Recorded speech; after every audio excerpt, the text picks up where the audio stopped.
I just cannot bring myself to chisel my history into the walls around me, because I'm worried I'll experience a storm others never see, some kind of subjective anomaly that'll leave my mind on mute while worshiping familiar carvings that seem to have transcended the fragile accountability of my flesh and bones, with lines etched into rock, only two levels, stone that's broken and stone that's not, as 52 layers of my personality shuffle over another truth, that, alone and unmoored, I'm afraid I'll forget myself and see no choice but to try and be the ideal being written on the walls each day and every night,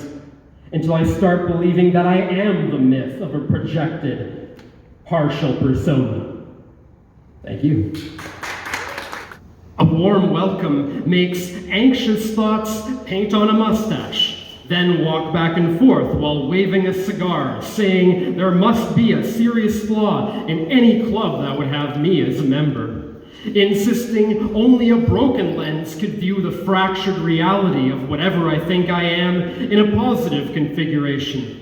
before proposing isolation as a way of sparing the normal world some kind of damaging exposure to the dark matter lurking in this dimension, until they exit stage left and leave me alone to make a decision, since anxious thoughts only ever ask vague questions, then sit back and watch from front row seats while frozen panic sets in. And no, you didn't miss any important information from a prior conversation. I'm just a cacophonic symphony of clashing emotions.